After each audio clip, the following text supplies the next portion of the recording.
moments of my life, seeing myself as part of a story which is bigger than me. And all I need to do is open my eyes and cooperate with it, and it is written. And it is wonderful, like destiny. A young postman once said, "I am preparing, and if my time comes, I will be ready." When his time did come, elected President of the United States, won the Civil War, emancipated the slaves. Me? I just wanted to be a good football player. I wanted to be the starting quarterback for my tiny Division III liberal arts college football team. But my coaches after freshman year had decided to move me to a different position. Now, I was good. I wanted to be what Drew Brees was to New Orleans, to my college community. And I was stuck. So I went down to Miami, and I hired for 2 summers a professional quarterbacks coach. I worked every day.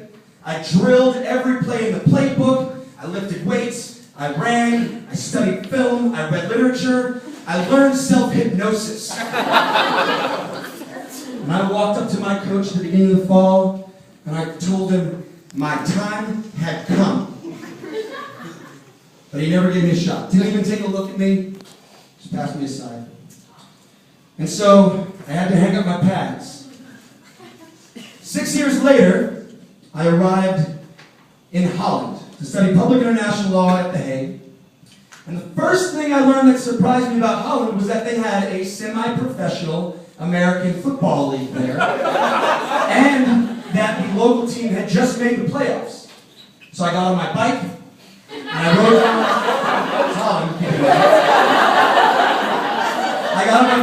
rode down to drop by their practice just to see what the Leiden Lightning, it's in English, Leiden Lightning, were doing over in Holland to play my favorite sport. So, what I'm about to say is going to sound exactly like a Disney movie, but I swear to you, I mean, every Disney sports movie I've ever seen, but I swear this is exactly how it happened. I walked up to the field, and I learned that the team was in a crisis. The starting quarterback, who was a star, was a U.S. military soldier, and the day before, after leading his team through the season, the day before had been restationed to England. He was gone. And they had a backup quarterback. But as I watched there, the very first play, he blew out his knee and was out for the season. The coach was apoplectic. He threw his arms in the air. "Is there anyone here? Anyone who can throw a pass? Hey man, how about you?"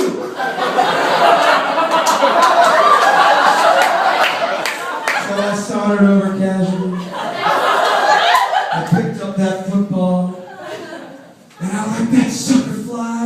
And as I watched the football floating through the air, I also saw all my dreams floating with it. I saw my coaches kicking themselves with regret. I could hear my former teammates cheering from across the ocean. I could picture all of my college ex-girlfriends lining up to watch the ball floating with my dreams and landing in the receiver's hands 50 yards down the sideline. Turned and looked at the faces of the team, and they were all looking at me with awe and admiration and hope. And I knew I was the Drew Brees of Dutch football.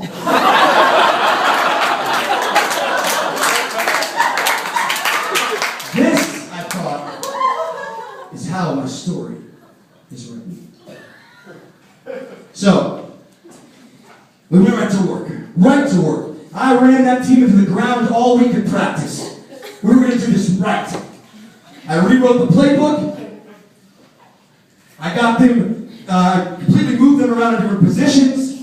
By the time we got to the game day, the big playoff game, We had prepared, our time had come, and we were ready. We also had a three-point hustle that I designed. So, the first part. The coach announced to the league that their first two starting quarterbacks and the backup quarterback were gone, and they had no idea what they would be doing for the game. 2, the fake warm-up. See, when you first arrive at a field, and we arrived, I mean, it took us 3 hours on the bus ride that Saturday morning to get to the stadium. By stadium, I mean like a small field with 2 goalposts and dozens of fans waiting. When we arrived, usually you get out, you go in the field, but it gives the chance to the other team to scout you. So I decided to take everybody behind the locker room, and have a secret warm-up. Where we got everybody ready. I mean, just zap, zap, zap, throwing the passes, getting the timing down right. It was perfect. And then we went out onto the field to do the fake warm-up.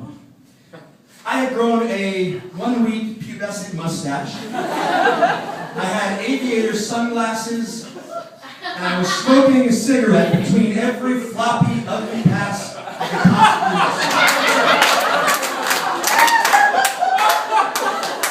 The other team was laughing so hard that their captain had to pull him off the sideline and tell him to go do something else.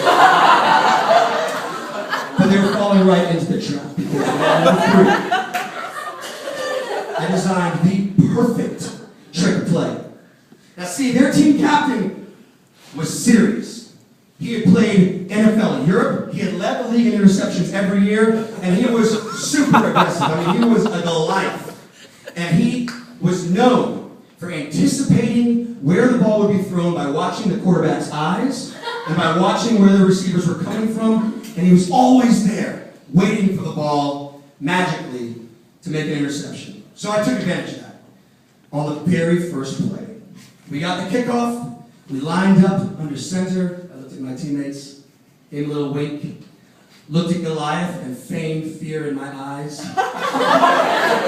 Lined up under center and took the snap. I dropped back, and our main receiver ran right at him to absorb Goliath's attention.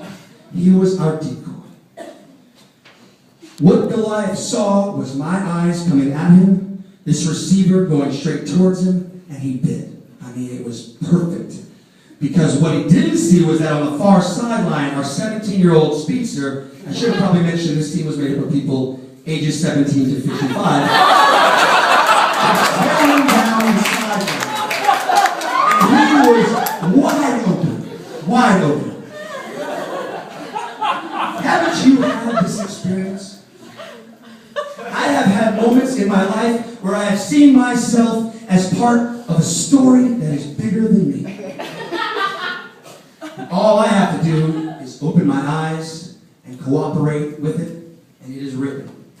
And it is wonderful, like destiny. So I dropped that, and I saw that receiver, and the whole plan was working so perfectly that the receiver got super excited and threw his arms up and yelled, "Throw it to me!" And I did. To this day, I really have no sense of understanding other than there just being flashes of speed and light and a tall Dutchman yelling at me, but I threw it exactly where I was supposed to be faking it, which meant Goliath was there. And I had just given him the easiest interception of his life, which he returned immediately for a touchdown. Now we got the ball back on the very next play, of course. And I decided there was no chance now that they had any faith in me, this other team. So I called bomb, and I threw, the most beautiful pass I've ever thrown in my life, and it floated down the field, and it touched the hands of our fastest receiver with nothing between him and the end zone but grass, and he dropped it. That pass was basically the highlight of the day. Because on the next play, I threw another touchdown interception. That's right, 2 touchdown interceptions. I ended up throwing a total of 7 touchdowns that day. None to our team. And I single-handedly led the Leiden Lightning to a devastating 42-0 loss. It was a long bus ride home. I remember the bus driver pulled over at a gas station, And I thought I would try to apologize to the team. You know, if they wouldn't even look at me. I had devastated their hopes so much. I remember I put my head in my hands and I said, this is not how my story is written. This can't be the end. And so, I bought 4 cases of Heineken and a handful of karaoke DVDs. And by the time the bus had gotten through its 3rd rendition of the Dutch classic, Susanna, like every good Disney movie, the team carried me off the bus. Begging me to come back saying, please Andrew, you can come screw up our playoffs anytime you want. But I looked around and realized there was no chance that I could afford a season's worth of Heineken.